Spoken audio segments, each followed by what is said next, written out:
Hello बच्चों, इस video में हम लोग बात करेंगे कि आपकी कितनी भी कोशिशों के बावजूद, कितने भी एफर्ट लगाने के बावजूद अगर आपके मार्क्स नहीं बढ़ रहे हैं, एक लिमिट पे आके रुक गए हैं, तो क्या किया जाए। What should be the measures जिसको लेने से आपके मार्क्स बढ़ेंगे। और दूसरी बात, मार्क्स जो मैंने ये वीडियो को प्लान किया है, इसमें ऐसा नहीं है कि 350 ही आके रुक गए हो, कोई 450 आके रुक गया हो, कितने भी आके रुक गए हो, तो क्या करने से आपके मार्क्स बढ़ेंगे और क्या प्लान, कैसे आप एक्ट करो, ये एकदम प्रैक्टिकल तरीका। तो आगे की वीडियो में आप बने रहिएगा। अगर वीडियो अच्छा लगे तो लाइक ज़रूर कर दीजिएगा, चैनल पे फर्स्ट टाइम हो तो सब्सक्राइब जरूर कर लीजिएगा। अब देखो क्या होता है, मैं कई ऐसे स्टूडेंट को जानता हूं जो 375, 350, 400 के आसपास रुक गए। एज ए टीचर मैं अपने इंस्टीट्यूट में क्या करता हूं, उनके पेरेंट को भी बुलाता हूं, उनसे ही बात करता हूं। तो मैंने अब उनके पेरेंट से अब बात किया अगर, तो पेरेंट का कहना है कि सर बच्चा तो रात दिन पढ़ता रहता है। बच्चा भी मैं देख रहा हूँ सीधा साधा है, रात दिन पढ़ रहा है, वो पूरी कोशिश में लगा हुआ है, लेकिन मार्क्स नहीं बढ़ रहे हैं।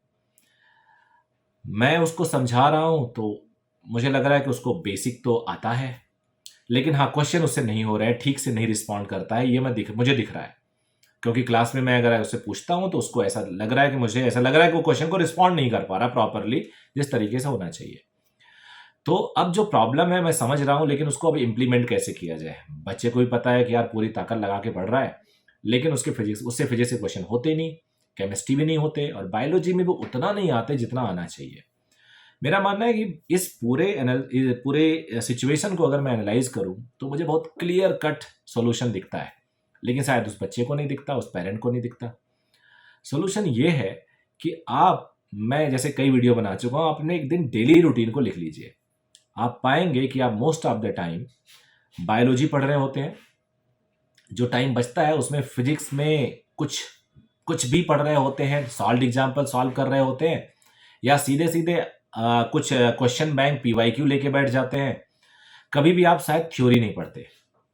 याद रखना, अगर आपने कहीं पे ढंग से किसी टीचर से कोचिंग ली हो, ट्यूशन पढ़ा हो, स्कूल में पढ़ा हो, तो उनका जो नोट्स होता है ना, that acts as a very much fruitful ingredient I can say, और वो वहीं से क्वेश्चन निकलना शुरू होता है।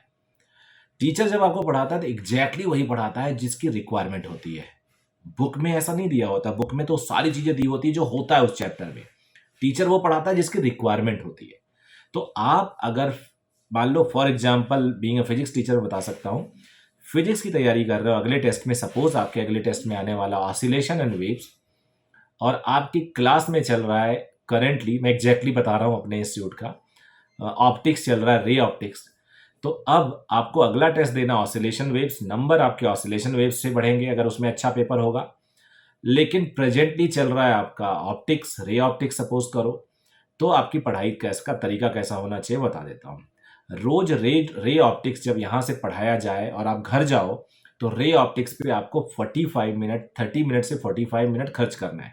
कैसे खर्च करोगे? सिर्फ मेरे नोट्स पढ़ोगे, रिवाइज करोगे, उसमें लगेगा 10 मिनट।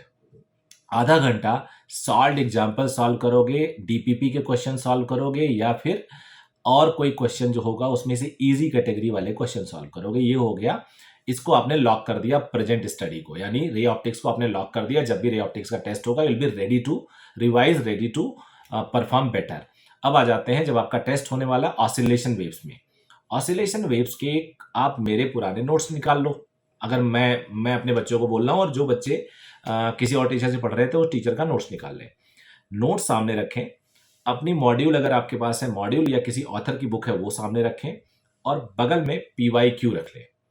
अब आप पूरी थ्योरी अपने टीचर की बुक जो पढ़ाया हुआ वो पढ़ें। वो कोशिश करें कि वो पूरा का पूरा चैप्टर, क्योंकि एग्जाम आपका संडे को है मान लीजिए कमिंग, अभी 5 दिन का टाइम है, तो 2 टॉपिक को पढ़ने में आपके पास 4 दिन है सपोज करिए, तो 50% एक टॉपिक आज पढ़ना है, यानी ऑसिलेशन का 50%। तो 50% पूरा रिवाइज करने में आपको लगेगा फॉर एग्जाम्पल 1 घंटा। टीचर का पढ़ाया हुआ 1 घंटा, उसको एक बार रिवाइज करिए, फिर उसको रखिए और अपने बुक को ओपन करिए। बुक में क्या होगा, टीचर से कुछ चीज छुट्टी हुई होगी तो बुक में आ जाएगी। अब बुक को पढ़ने में 1 घंटा और लगा लो, 2 घंटा हो गया। और उसके बाद अब PYQ solve example, unsolve example का कुछ मिक्स क्वेश्चन सॉल्व ट्राई करो, कुछ मिक्स ट्राई करो और देखो आपसे क्वेश्चन निकल के आ रहे हैं नहीं आ रहे हैं। और अगर नहीं निकल के आ रहे हैं तो अगले दिन टीचर से जाके मिलो, टीचर या बात करो, टीचर से बोलो कि सर मैंने इतना इतना पढ़ लिया, आप मुझसे फार्मूला पूछ लो, मुझे याद है, लेकिन मेरे से क्वेश्चन नहीं निकल पा रहा है, तो मुझे क्या करना चाहिए। मैं आपको गारंटी बता रहा हूँ टीचर आपको सोल्यूशन देगा। This is one example. इस तरह से और भी डिस्कशन करके आप मेरे से ट्राई कर पूछ सकते हो, अगर कमेंट करो तो मैं बताऊंगा कि आप कैसे अपने रूटीन को बेटर कर सकते हो, कैसे मार्क्स को बढ़ा सकते हो। मार्क्स बढ़ेगा, कमियां आप में है मानिए, मानना पहले सबसे जरूरी होता है। अगर हम मानेंगे नहीं तो कभी भी हम इम्प्रूव नहीं कर पाएंगे। तो आप पहले मानिए कि आपने गलती की है। नंबर अपने आप ऐसे नहीं बढ़ेंगे, और नंबर जरूर बढ़ेंगे अगर आप पढ़ोगे तो। ऐसा तो हो ही नहीं सकता कि आप पढ़ो और नंबर ना बढ़े, ऐसा नहीं हो सकता। तो मुझे लगता है कि ये सजेशन आपको हेल्प करेगी। मुझे बताइएगा कैसा लगा। Thank you very much, bye.